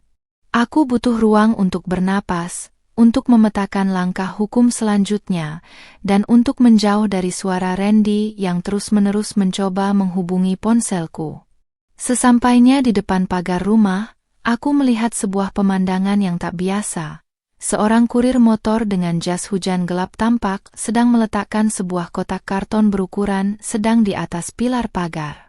Kurir itu segera melesat pergi begitu melihat lampu mobilku mendekat, menghilang di balik tirai hujan tanpa menunggu tanda terima atau sekadar menyapa. Jantungku berdesir aneh, sebuah firasat buruk kembali menyelinap di sela-sela rasa lelah yang menghimpit jiwaku yang sedang rapuh ini. Aku memarkirkan mobil dengan terburu-buru, lalu turun menerobos hujan untuk meraih kotak tersebut yang mulai basah terkena percikan air. Tidak ada nama pengirim, tidak ada alamat asal, hanya sebuah stiker bertuliskan namaku, Nismara, yang ditulis dengan tinta hitam tebal yang mulai luntur. Aku membawa kotak itu masuk ke dalam rumah yang sepi, meletakkannya di atas meja ruang tamu yang luas, sementara tetesan air dari ujung hijabku jatuh membasahi lantai marmer yang dingin. Dengan tangan yang masih gemetar karena amarah dan kedinginan, aku mengambil gunting dapur untuk membuka selotip yang membungkus rapat rahasia di dalam kotak tersebut. Ruang tamu yang biasanya terasa hangat dan mewah kini mendadak terasa mencekam, seolah-olah ada mata tak kasat mata yang sedang memperhatikanku dari sudut-sudut kegelapan. Aku merobek karton itu dengan sekali sentakan, dan seketika aroma parfum floral yang menyengat, aroma yang sama dengan yang kucium di kemeja Randy, langsung menyeruak memenuhi rongga hidungku. Rasa mual yang sempat hilang kini kembali menyerang dengan lebih hebat, membuat perutku terasa diaduk-aduk oleh kebencian yang mendalam. Di dalam kotak itu, terdapat tumpukan foto-foto cetak berukuran besar yang menampilkan detail-detail yang jauh lebih eksplisit daripada sekadar foto di depan pintu hotel semalam. Foto-foto itu memperlihatkan Randy dan Dania dalam berbagai kesempatan, saat makan malam romantis, saat tertawa di dalam mobil, hingga foto-foto saat mereka memasuki unit apartemen itu berkali-kali. Setiap lembar foto seolah menjadi saksi bisu betapa lamanya aku telah dijadikan orang bodoh di dalam rumah tanggaku sendiri, oleh pria yang paling kupercaya. Namun, yang paling mengerikan bukanlah foto-fotonya, melainkan sebuah benda yang diletakkan di paling bawah tumpukan tersebut. Sebuah buku harian kecil berwarna merah marun. Aku mengenali buku itu. Itu adalah buku catatan yang sering dibawa Dania di kantor, seperti yang pernah kulihat di salah satu unggahan media sosialnya beberapa hari lalu. Aku membuka buku harian itu dengan jari yang bergetar, dan mataku langsung tertuju pada tulisan tangan yang rapi namun penuh dengan ambisi dan rencana jahat untuk menyingkirkanku. Di sana tertulis bagaimana Dania sengaja mendekati Randy bukan karena cinta, melainkan karena ia tahu suamiku memiliki akses penuh terhadap dana proyek besar yang bisa ia manipulasi. Nismara hanyalah batu sandungan kecil, wanita rumahan yang tidak akan pernah tahu cara melawan jika hartanya diambil pelan-pelan, tulisnya dalam satu paragraf yang membuat darahku mendidih. Ternyata, pengkhianatan ini bukan hanya soal nafsu, melainkan sebuah konspirasi finansial yang dirancang untuk membuatku jatuh miskin dan kehilangan segala yang kupunya. Aku merasa seolah sedang membaca skenario kematianku sendiri yang ditulis oleh orang lain dengan penuh tawa kemenangan. Di lembar terakhir buku itu, terdapat sebuah catatan kecil yang ditempelkan menggunakan selotip bening, berisi sebuah pesan singkat yang diketik rapi menggunakan komputer. Jangan hanya diam seperti pajangan, Nismara. Gunakan ini untuk menghancurkan mereka sebelum mereka menghancurkanmu sepenuhnya, bunyi pesan dari si pengirim misterius itu. Aku tertegun sejenak, menyadari bahwa pengirim pesan pukul 00 semalam dan pengirim paket ini adalah orang yang sama, seseorang yang memiliki akses sangat dekat ke dalam hidup Dania dan Randy. Siapapun dia sedang memberiku peluru-peluru tajam untuk menembak tepat ke jantung pertahanan kedua pengkhianat itu tanpa ampun. Apakah ini bantuan dari Tuhan, ataukah aku sedang dijebak ke dalam permainan yang lebih besar lagi yang belum kupahami aturannya? Aku terduduk lemas di sofa, dikelilingi oleh foto-foto bukti perselingkuhan dan buku harian yang penuh dengan rencana jahat yang baru saja kubaca. Di usia 25 tahun, kecantikanku dan tubuh ideal yang selalu kubanggakan terasa tidak ada gunanya jika aku tidak memiliki kecerdikan untuk melindungi diri dari serigala berbulu domba. Aku menatap pantulan diriku di cermin besar di ruang tamu. Wanita berhijab di sana tampak begitu pucat, namun sorot matanya kini menyimpan kilat kemarahan yang sangat dingin. Aku tidak akan lagi menjadi Nismara yang sabar dan pemaaf, karena kesabaran hanya akan membuatku berakhir menjadi korban yang terlupakan di tangan mereka. Aku harus segera menghubungi pengacara keluarga dan menyiapkan semua bukti ini sebelum Randy pulang dan mencoba melakukan manipulasi mental lagi padaku. Suara guntur menggelegar di luar, getarannya terasa hingga ke lantai marmer di bawah kakiku, menambah suasana dramatis di dalam rumah yang kini terasa seperti penjara. Aku mulai menyortir foto-foto tersebut, memasukkannya kembali ke dalam amplop coklat bersama dengan buku harian Dania yang sangat berharga itu sebagai bukti utama. Teror mental yang dikirimkan lewat paket ini justru menjadi bahan bakar yang membuat semangatku untuk melawan kembali berkobar dengan sangat hebat. Aku menyadari bahwa pengirim misterius ini ingin aku bergerak cepat, ingin aku segera meledakkan bom ini agar skandal besar ini segera terkuak ke permukaan. Aku tidak peduli lagi jika harus menjadi viral karena berita perceraian dan pengkhianatan, selama aku bisa memastikan Randy dan Dania mendapatkan balasan yang setimpal. Tiba-tiba, ponselku berbunyi lagi, menampilkan pesan dari nomor asing yang sama dengan semalam. Bagaimana paketnya?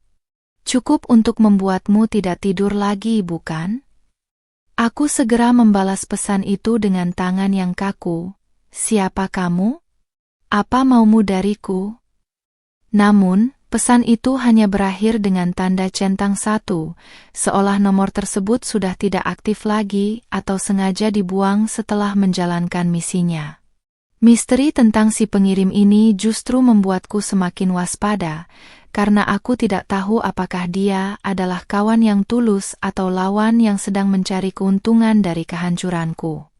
Namun, untuk saat ini, aku akan menggunakan apapun yang tersedia untuk menyelamatkan diriku sendiri dari kehancuran yang sudah di depan mata. Aku bangkit dari sofa, membenahi hijabku, dan berjalan menuju dapur untuk mengambil segelas air putih guna menenangkan syaraf-syarafku yang menegang sejak tadi. Saat aku melewati jendela besar di ruang makan, aku melihat sebuah mobil hitam terparkir diam di seberang jalan rumahku di bawah guyuran hujan lebat. Mobil itu tidak kunjung pergi, dan aku bisa melihat siluet seseorang di dalamnya yang seolah-olah sedang mengawasi setiap gerak-gerikku di dalam rumah ini.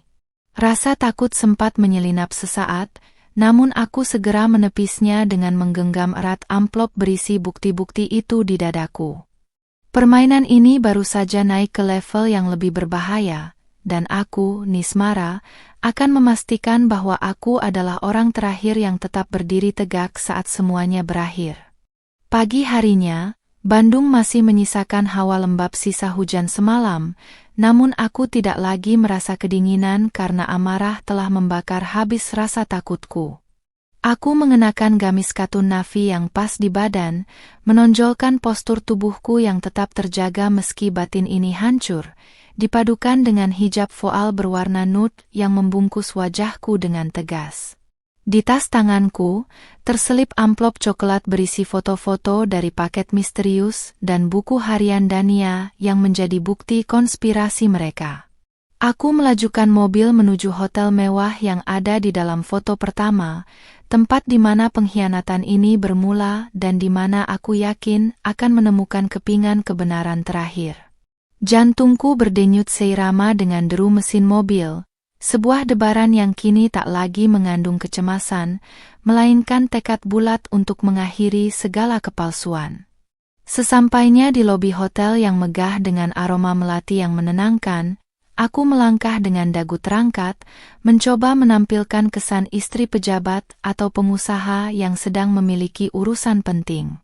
Aku mendekati meja resepsionis, memberikan senyum tipis yang sangat formal kepada seorang staf wanita yang tampak sibuk dengan komputer di depannya. Menggunakan identitas Randy dan mengaku sebagai asisten pribadinya yang perlu mengambil barang tertinggal, aku mencoba menggali informasi tentang reservasi kamar atas namanya 2 malam lalu. Staf tersebut sempat ragu, namun saat aku menyebutkan nomor unit apartemen di Dago dan detail proyek arsitekturnya dengan sangat tenang, ia mulai luluh dan memeriksa data digital di hadapannya. Di usia 25 tahun, aku baru menyadari bahwa pengetahuan adalah senjata yang jauh lebih tajam daripada air mata. Atas nama Bapak Randy, benar, Bu? Beliau memesan kamar eksekutif suite untuk 2 malam, namun reservasi dilakukan melalui kartu kredit atas nama Ibu Dania, bisik staf itu pelan setelah memastikan tidak ada orang lain yang mendengar. Informasi ini seperti hantaman godam di dadaku.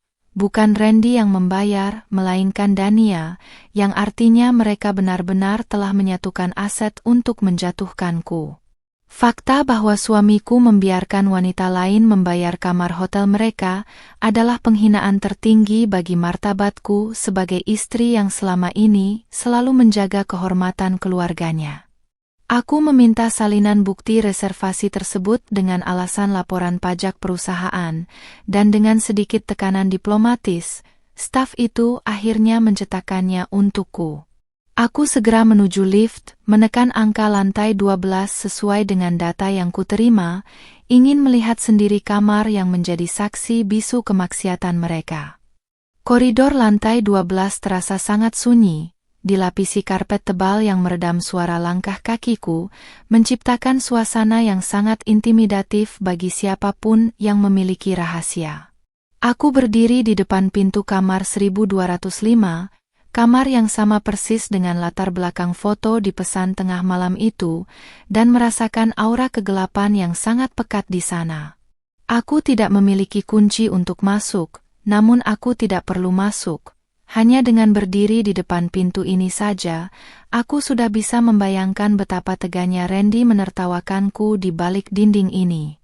Aku mengambil ponsel dan merekam video singkat di depan pintu tersebut sebagai bukti fisik bahwa aku telah melacak jejak mereka hingga ke titik ini. Saat aku hendak berbalik menuju lift, pintu kamar di seberang, nomor 1206, tiba-tiba terbuka, dan seorang pria paruh baya dengan pakaian rapi keluar sambil menatapku dengan tatapan menyelidik. Pria itu tampak familiar, dan setelah beberapa detik, aku menyadari bahwa dia adalah salah satu investor utama dalam proyek besar yang sedang dikerjakan Randy. Ibu Nismara? Sedang apa di sini? Tanyanya dengan nada heran, membuatku sempat terdiam karena tidak menyangka akan bertemu orang yang mengenalku di tempat ini.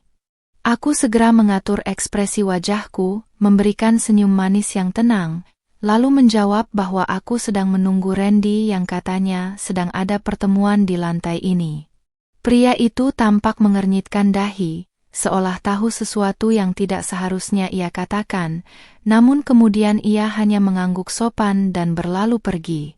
Pertemuan tak sengaja itu membuatku menyadari satu hal penting.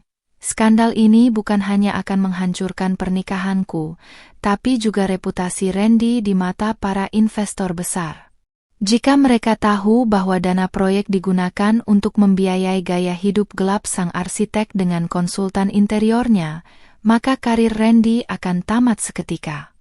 Aku merasa memegang kendali penuh atas nasib pria yang telah mengkhianatiku itu. Satu kata dariku dan semua kemewahan yang ia puja-puja ini akan lenyap seperti debu tertiup angin. Di usia 25 tahun, aku berdiri di persimpangan jalan antara memberikan pengampunan atau melancarkan pembalasan yang akan membuatnya menyesal seumur hidup. Namun, mengingat isi buku harian Dania semalam, rasa kasihan di hatiku telah mati total, digantikan oleh logika dingin yang menuntut keadilan. Aku turun kembali ke lobi, namun kali ini langkahku terhenti saat melihat sosok Randy baru saja memasuki hotel dengan wajah yang sangat panik, seolah sedang mencari seseorang. Ia tidak melihatku karena aku berdiri di balik pilar besar, namun aku bisa melihatnya berbicara dengan resepsionis yang sama dengan yang kutemui tadi dengan nada bicara yang kasar. Sepertinya ia sudah tahu bahwa aku telah melacaknya hingga ke sini, mungkin karena staf hotel tadi memberitahunya, atau karena ia merasa langkah-langkahku mulai mendekati rahasianya. Aku segera bersembunyi di area kafe hotel, memesan segelas jus jeruk hanya agar bisa mengamati gerak-geriknya tanpa terdeteksi oleh matanya yang tajam itu. Randy tampak frustrasi, ia terus-menerus mencoba menelepon seseorang, mungkin Dania, sambil berjalan mondar-mandir di tengah lobi yang mewah itu. Dari kejauhan, aku melihat seorang wanita keluar dari lift dengan terburu-buru. Itu adalah Dania, mengenakan pakaian kantor yang elegan namun wajahnya tampak pucat dan penuh ketakutan. Mereka berdua bertemu di sudut lobi, terlibat dalam argumen bisu yang sengit, di mana Randy tampak menyalahkan Dania atas sesuatu yang tidak bisa kudengar. Aku segera mengeluarkan ponsel, merekam interaksi mereka dari jarak jauh, menangkap momen di mana Randy mencengkeram lengan Dania dengan kasar seolah sedang mengancamnya. Ini adalah pemandangan yang sangat memuaskan. Melihat dua orang yang telah menghancurkan tidurku kini justru kehilangan ketenangan mereka sendiri karena ulahku. Topeng pasangan hebat yang mereka mainkan di depan investor kini mulai retak di hadapan publik, bahkan sebelum aku melakukan serangan yang sesungguhnya. Aku menyadari bahwa pengirim pesan misterius itu benar-benar tahu kapan harus memberiku informasi, karena setiap langkah yang kuambil selalu membawa pada fakta baru yang menguatkan posisiku. Apakah si pengirim itu adalah salah satu investor yang merasa dikhianati, ataukah ada saingan bisnis Randy yang ingin menjatuhkannya melalui tanganku? Aku tidak peduli siapa dia, karena untuk saat ini, tujuan kami sama, mengungkap kebenaran di balik pintu hotel yang megah ini. Aku menyesap jus jerukku dengan tenang, membiarkan mereka berdua tenggelam dalam kepanikan mereka sendiri sebelum aku memutuskan untuk muncul secara tiba-tiba di hadapan mereka. Di balik hijabku yang rapi, aku merasa seperti seorang ratu yang sedang menyaksikan pion-pion pengkhianatnya mulai saling menjatuhkan di papan catur yang kubangun. Setelah beberapa menit, aku memutuskan untuk keluar dari persembunyianku dan berjalan perlahan menuju tempat mereka berdiri, dengan langkah yang anggun dan tatapan yang sangat dingin. Randy menoleh dan seketika wajahnya berubah menjadi ekspresi ketakutan yang paling murni yang pernah kulihat selama setahun pernikahan kami. Dania pun membeku, melepaskan cengkeraman tangannya dari tas mewahnya, seolah-olah ia baru saja melihat eksekutor yang siap menjatuhkan hukuman mati padanya. "Selamat siang, Mas. Ternyata pertemuan kliennya di hotel ini ya? Kok tidak bilang, kan aku bisa bawakan ke meja ganti agar kamu tidak terlihat sekusut itu," ucapku dengan nada yang sangat manis, namun dengan sorot mata yang bisa membekukan apapun yang ditatapnya. Di usia 25 tahun, aku resmi memulai babak baru hidupku sebagai wanita yang tidak lagi bisa tidur karena pesan misterius. Tapi kini akulah yang akan menjadi mimpi buruk bagi mereka berdua. Randy mematung, wajahnya yang semula merah karena emosi kini memucat pasi seperti kertas yang diremas. Di sampingnya, Dania mencoba memalingkan wajah, namun tangannya yang gemetar saat merapikan anak rambut tidak bisa menyembunyikan ketakutan yang luar biasa. Aku berdiri di hadapan mereka dengan postur tubuh tegak, menikmati setiap detik kehancuran mental yang terpancar dari tatapan mereka di tengah lobi hotel yang mewah ini. Hijab nude yang kukenakan tertata sangat rapi, membingkai wajahku yang kini menampilkan senyum paling tenang namun paling mematikan yang pernah kumiliki. Di usia 25 tahun, aku baru memahami bahwa pembalasan terbaik bukanlah dengan teriakan histeris, melainkan dengan ketenangan yang menghujam tepat ke ulu hati lawan. "Nismara, dengar dulu. Ini tidak seperti yang kamu bayangkan. Kami sedang membahas revisi desain interior untuk investor di atas," ucap Randy terbata-bata, mencoba merangkai kebohongan terakhirnya. Suaranya terdengar parau dan tidak meyakinkan, kontras dengan penampilannya yang biasanya selalu penuh percaya diri sebagai arsitek ternama. Aku hanya tertawa kecil, suara tawa yang ringan namun sanggup membungkam pembelaan konyol yang baru saja keluar dari bibirnya yang penuh dusta itu. Aku merogoh tas tanganku, mengeluarkan salinan reservasi hotel yang baru saja kudapatkan, lalu menyodorkannya tepat di depan dadanya yang bidang. "Revisi desain di dalam kamar eksekutif suite yang dibayar oleh kartu kredit selingkuhanmu, Mas? Kreatif sekali caramu bekerja sekarang," sindirku dengan nada yang sangat tajam. Dania tampak ingin menyela, bibirnya yang merah gelap sudah terbuka, namun aku segera memberikan tatapan dingin yang membuatnya kembali terbungkam 1000 bahasa. Aku melangkah mendekat ke arah wanita itu, memperhatikan kalung emas putih berinisial D yang melingkar di lehernya, pemberian suamiku yang dibeli dari uang masa depan kami. "Simpan kalung itu, Dania. Karena sebentar lagi, itu mungkin satu-satunya barang berharga yang tersisa saat firma arsitektur ini runtuh karena skandal penggelapan dana," bisikku tepat di telinganya. Aku bisa merasakan tubuhnya berjengit, ketakutan mulai merambat dari ujung kakinya hingga ke wajahnya yang kini tampak jauh lebih tua dari usia aslinya. Mereka pikir aku hanya istri rumahan yang bodoh, namun mereka lupa bahwa aku adalah pemegang saham yang juga memiliki akses ke semua data keuangan keluarga. Aku kembali menatap Randy, yang kini hanya bisa tertunduk lesu di tengah keramaian lobi, menyadari bahwa semua kartu asnya sudah berpindah ke tanganku. "Aku sudah menyiapkan dokumen perceraian dan laporan audit independen untuk dikirimkan ke Dewan Investor sore ini, Mas," kataku dengan suara yang cukup keras agar terdengar oleh beberapa orang di sekitar kami. Randy mendongak, matanya membelalak penuh permohonan, namun hatiku sudah membatu, tidak ada lagi ruang untuk belas kasihan bagi pria yang telah menghancurkan tidurku. Ia mencoba meraih tanganku, namun aku segera menghindar dengan gerakan yang anggun, menolak sentuhan yang kini terasa sangat menjijikkan dan penuh kuman pengkhianatan. Aku bukan lagi Nismara yang bisa ia luluhkan dengan kata-kata manis atau janji-janji surga yang fana. Strategiku sudah matang. Aku tidak akan langsung menghancurkan mereka di sini, melainkan akan membiarkan mereka hidup dalam kecemasan selama beberapa jam ke depan. Aku ingin mereka merasakan bagaimana rasanya menunggu bom waktu meledak, persis seperti yang kurasakan saat pesan misterius itu masuk ke ponselku di tengah malam. Aku berbalik arah, berjalan menuju pintu keluar hotel dengan langkah yang mantap, meninggalkan mereka yang masih terpaku seperti patung di tengah kemegahan lobi. Di usia 25 tahun, aku merasa memiliki kekuatan baru yang belum pernah kurasakan sebelumnya, kekuatan yang lahir dari rasa sakit yang telah bertransformasi menjadi keberanian. Setiap langkah kakiku di atas lantai marmer hotel terdengar seperti genderang perang yang menandakan berakhirnya masa kejayaan mereka. Sesampainya di mobil, aku segera menghubungi pengacara pribadiku, memintanya untuk segera memproses semua bukti yang telah kukumpulkan selama 2 hari terakhir ini. Aku mengirimkan foto buku harian Dania, mutasi rekening dari Panji, serta rekaman video konfrontasi di lobi hotel tadi sebagai pelengkap berkas yang tak terbantahkan.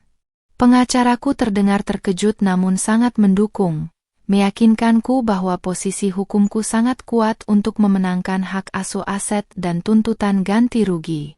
Aku menutup telepon dengan perasaan lega yang luar biasa, seolah beban seberat gunung yang menghimpit pundakku sejak pesan malam itu kini mulai terangkat perlahan.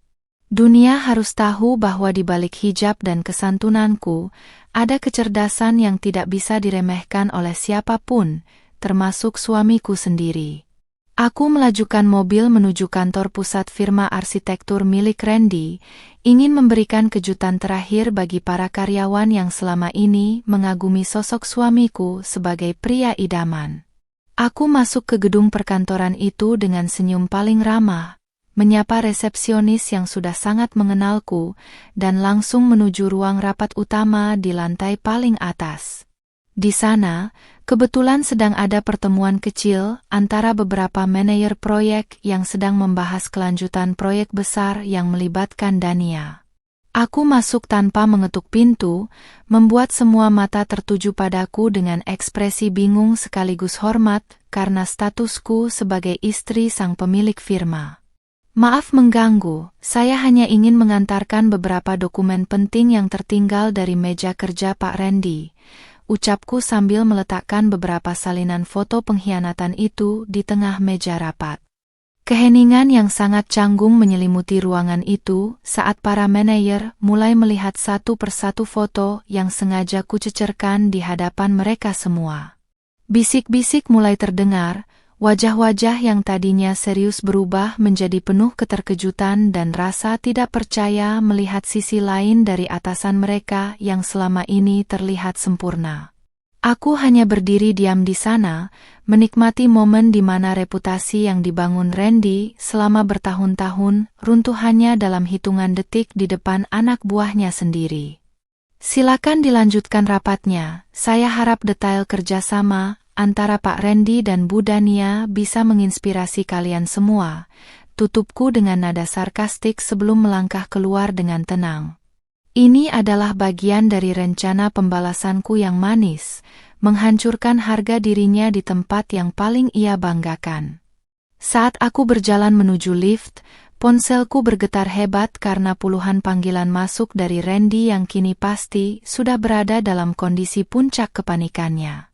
Aku tidak berniat mengangkatnya, karena bagiku, tidak ada lagi yang perlu dibicarakan antara seorang pengkhianat dan wanita yang sudah merdeka dari kebohongannya. Aku menuju area parkir dengan perasaan puas yang mendalam, menyadari bahwa badai yang kubuat telah menyapu bersih semua sampah yang menghalangi jalan hidupku. Di usia 25 tahun, aku merasa telah melewati proses pendewasaan yang paling ekstrim, belajar bahwa kesetiaan adalah komitmen yang harus dijaga dengan tindakan, bukan sekadar kata-kata. Aku melihat pantulan diriku di kaca jendela gedung. Wanita berhijab itu kini tampak sangat berkuasa, dengan tatapan mata yang sudah tidak lagi menyiratkan kesedihan. Aku pulang ke rumah kami yang sunyi, namun kali ini rasa sunyi itu terasa sangat mendamaikan, bukan lagi mencekam seperti malam-malam sebelumnya setelah pesan itu masuk. Aku mulai mengemasi barang-barang pribadiku ke dalam koper besar, memutuskan untuk meninggalkan rumah yang penuh dengan kenangan palsu ini sesegera mungkin. Aku tidak butuh rumah mewah ini jika dasarnya dibangun di atas tumpukan kebohongan dan pengkhianatan yang menjijikkan bagi jiwaku. Di bawah lampu ruang tamu yang kini menyala terang, aku menatap koperku yang sudah penuh, siap untuk melangkah menuju kehidupan baru yang lebih jujur dan bermartabat.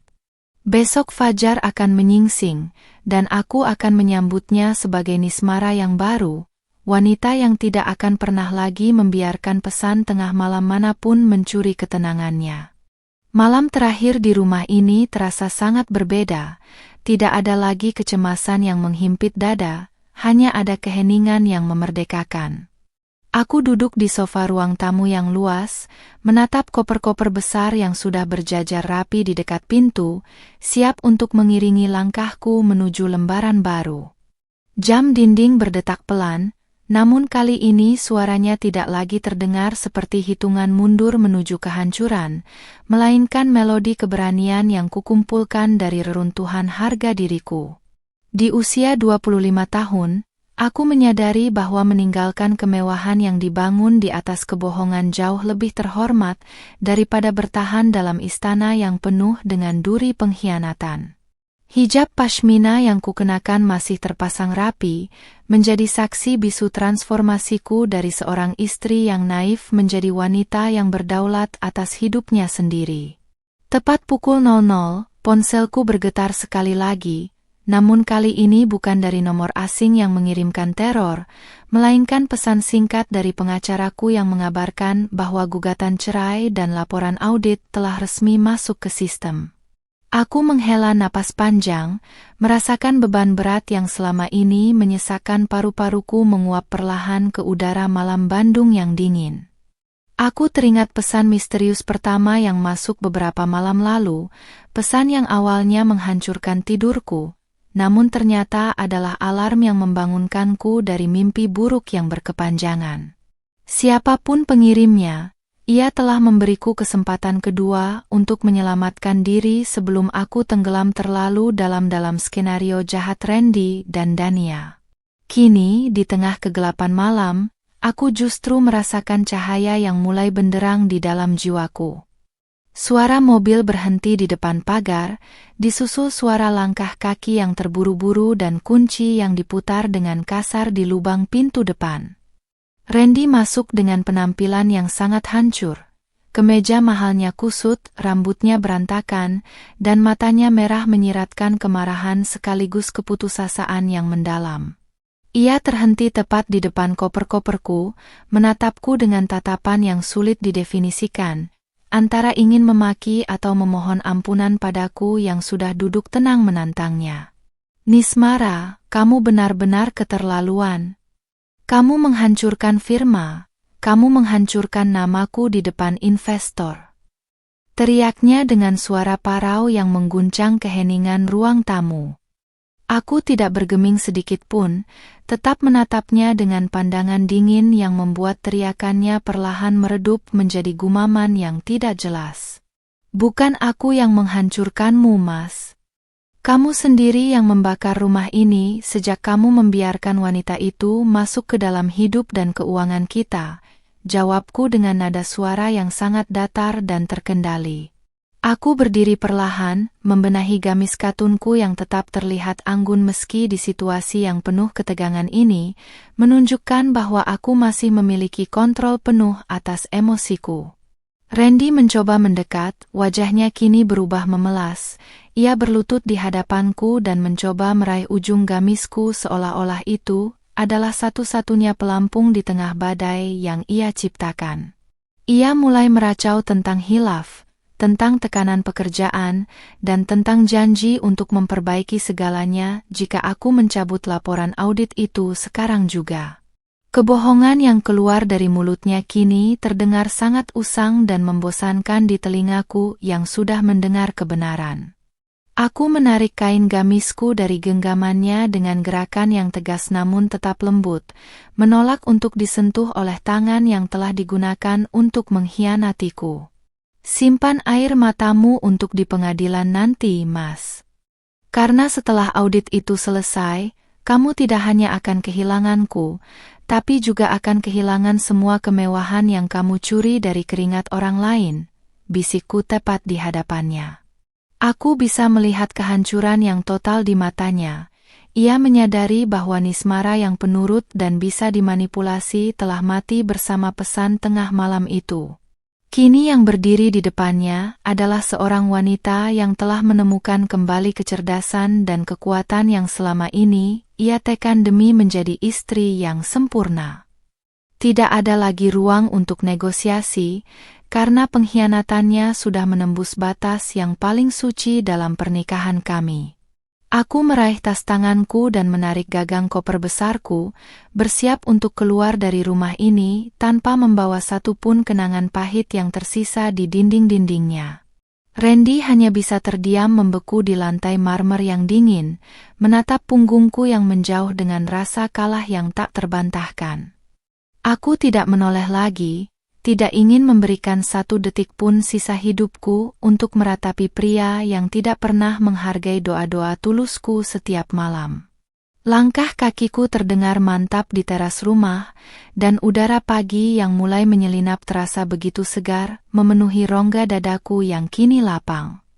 Di luar, langit mulai berubah warna menjadi biru keunguan, menandakan bahwa kegelapan malam akan segera berakhir dan fajar yang baru akan segera menyapa bumi.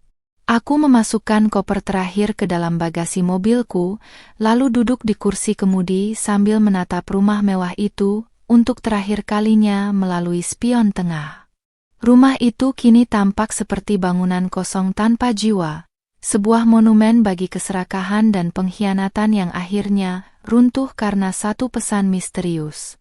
Aku menyalakan mesin mobil, membiarkan derunya memecah kesunyian pagi, dan perlahan melajukan kendaraan meninggalkan lingkungan perumahan elit itu tanpa rasa sesal sedikit pun. Di usia 25 tahun, aku mungkin kehilangan status sebagai istri arsitek ternama, namun aku mendapatkan kembali diriku yang jauh lebih berharga dan kuat. Aku merasa seperti burung yang baru saja lepas dari sangkar emas yang selama ini menyekap sayap-sayapku untuk terbang tinggi menggapai impianku sendiri. Selama perjalanan menuju rumah orang tuaku di pinggiran kota, aku memikirkan tentang Dania yang kini pasti sedang menghadapi ketakutan akan kehilangan karir dan reputasinya. Ia pikir kecantikan dan ambisinya bisa membeli segalanya, namun ia lupa bahwa ada harga diri seorang istri sah yang tidak bisa dinilai dengan kalung emas putih manapun.